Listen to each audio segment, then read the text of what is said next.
여러분 안녕하세요. 행정의 달인 박교수 TV의 박지현입니다. 교수님, 오늘 어떤 내용 소개해 주실 건가요? 이제 날씨가 조금 쌀쌀해지고 아직은 이제 2024년이 좀 남아 있지만 25년도 이 국가보훈제도의 변화가 무엇인지 관심을 갖는 분들이 많습니다. 그래서 2025년 변화되는 국가보훈제도의 내용 그리고 참전 명예수당의 변화가 좀 있습니다. 이런 것들을 정리해서 소개를 하도록 하겠습니다. 구독, 좋아요 부탁합니다. 2025년 국가보훈제도에는 어떤 변화가 있나요?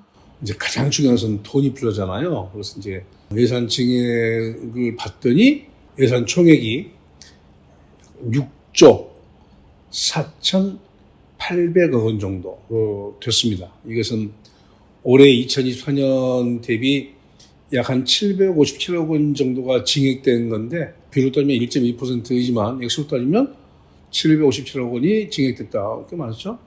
이런 예산을 이렇게 바탕으로 해서 시행되는 많은 제도들이 있는데 국가유공자 보상하고 의료 서비스를 강화하는 그런 내용이 눈에 띕니다. 그래서 유공자 보상은 보상금이 약 5% 인상이 되는 걸로 이제 되어 있고 의료 서비스 측면에서는 보험병원의 간호 또 간병 통합 서비스가 확대되는데 그 뒷받침을 하는 예산이 13억 원에서 25억 원 정도로 증액이 됩니다. 꽤 많이 증액이 됐죠. 그리고 이제 보훈부의 정책 지표로서 일상 속의 보험 문화를 확산한다 그런 게 있는데 2025년은 우리가 일제 식민지 생활을 마치고 한 3년 정도 미군정을 겪게 되는데 광복 해방 80주년을 맞아서 기념 사업을 이렇게 대규모로 예정을 하고 있는데 그 예산이 100억 가까운 돈, 한 97억 원 정도가 배정이 되어 있습니다. 또 이제 전몰 순직군경 자녀를 대상으로 해서 국가의 영웅 아니겠습니까? 그래서 히어로즈 패밀리 프로그램을 추진하는데 여기에 약 한 9억 원 가까운 이제 예산이 책정이 되어 있어요. 그리고 국립묘지가 계속 이제 면적이 줄어들어가지고 국립묘지에 안장이 되어야 될 분들을 안장을 못하는 그런 것들이 좀 있다고 그러죠. 그래서 국립묘지 안장 능력을 확충해가지고 2025년도에는 국립묘지가 있고 국립호구원 있잖아요. 그래서 국립호구원의 안장시설의 안장 능력을 거의 한 13만 기 정도, 13만 기 해도 또 몇 년이면 또 그만 또 차겠죠. 12만 8천 기 정도를 확충한다라고 되어 있습니다. 그리고 이제 제대군인의 원활한 사회복귀를 지원하는 사업을 하는데 그 전직 지원금으로 약 5%가 인상돼가지고 장기 복무자는 현재 77만 원에서 81만 원, 4만 원 정도 증액이 되고 중기는 55만 원에서 58만 원, 3만 원 정도가 증액되는 이런 변화가 2025년부터 시행이 되게 되겠습니다. 2025년 참전 명예수당 제도에는 어떤 변화가 있나요? 국가보훈제도의 내용 중에 하나로서 참전 명예수당제도가 있는데 이 참전 명예수당이 사실은 그렇게 금액이 고액은 아니죠. 2025년도에는 그 월 지급액의 약 한 5% 정도가 인상돼가지고 현재 42만 8천 원이 지급되는데 월 45만 원으로 증액됩니다. 그리고 국가유공자 생활 안정 그리고 복지 수준을 향상시키고 물가 상승과 국가적인 책임을 강화하겠다. 이게 이제 국가보훈부의 어떤 그 2025년도의 보훈의 기본적인 방침이 되겠습니다. 참전 명예수당 신청 자격은 어떻게 되나요? 참전 명예수당의 신청은 당연히 참전 유공자로 등록이 되어 있어야 되겠죠. 여긴 참전 유공자라고 하는 것은 한국전쟁, 6.25 한국전쟁에 참전했다거나 또는 베트남전에 참전한 그 이력이 있어야 되겠죠. 그리고 국방부 및 병무청에 공식 기록이 있어야 됩니다. 확인돼야 되겠죠. 그리고 이제 이 참전 명예수당을 신청하기 위한 자격으로는 국내에 거주하고 있어야 됩니다. 그러니까 외국으로 이민 갔다든가 이런 경우는 이제 안 되죠. 그래서 가끔씩 미국, 캐나다 쪽에서 이민 가신 분들이 전화가 옵니다. 국지전화로. 네, 국지전화 오게 되면 일단 이게 보이스피싱이라는 그 불안감 있잖아요. 그래서 안 맞는데 한 번 더 오면 같은 번호가 또 오면 제가 받습니다. 그래서 그 캐나다로 이민 와서 살고 있는데 뭐 이런 제도의 혜택이 가능하냐? 안 되죠. 받으시려면 한국에 거주를 해야 됩니다.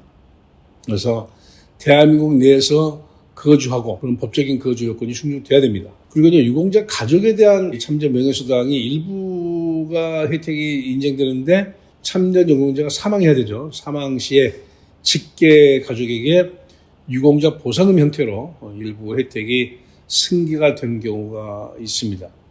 이런 국가 유공자들에게 이제 지급되는 참전 유공자 수당의 혜택을 받을 수 없는 그런 제외 대상이 있어요. 첫 번째는 국가보험으로부터 별도 지원을 받지 못하거나 가장 대표적인 게 자격 요건을 충족 못한 경우, 그리고 동일 기간 동안에 중복 지원을 받는 경우가 가끔 이제 있는데 이런 경우는 제한을 받게 되겠고, 보상금을 받는 분들 중에는 자격이 안 되는 분들이 받는 경우가 종종 있어가지고 국가보험부에서는 신고센터도 운영하고 있습니다. 그래서 신고하게 되면 이제 다 실사를 해가지고 정말 신고 내용대로 자격이 없는데 받고 있는지를 조사해서 지급을 중단하고 이미 받은 보상금도 반환을 요청을 하게 되죠. 정말 특이한 그 전화는 오스트레일리아, 호주죠. 호주에 거주하는 교민인데 같은 이제 시드니에 거주를 하고 계시는데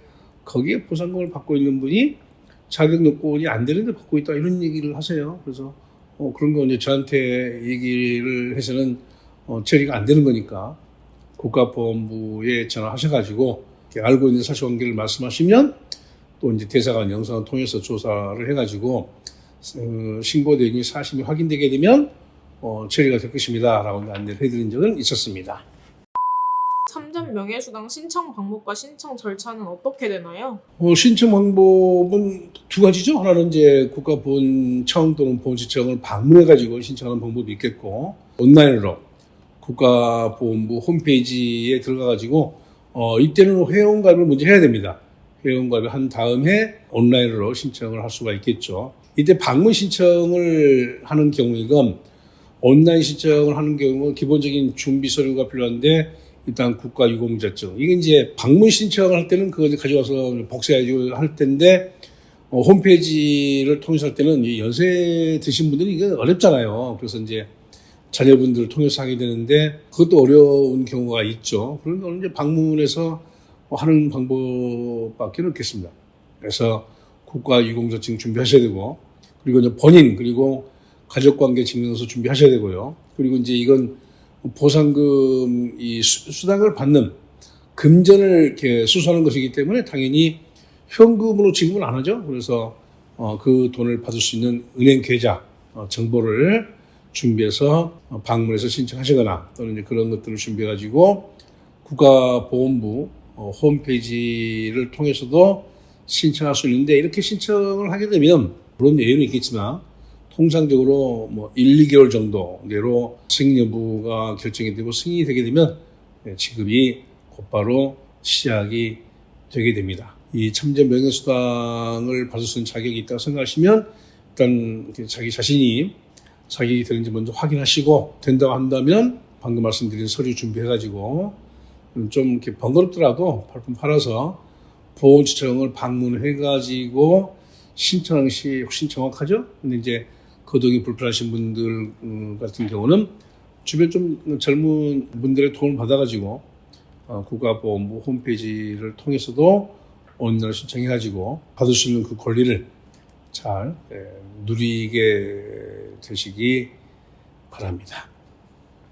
오늘 영상은 여기까지고요. 우리 이제 당분간 국가보험과 관련된 영상을 계속 몇 차례 더 준비를 하도록 하겠습니다.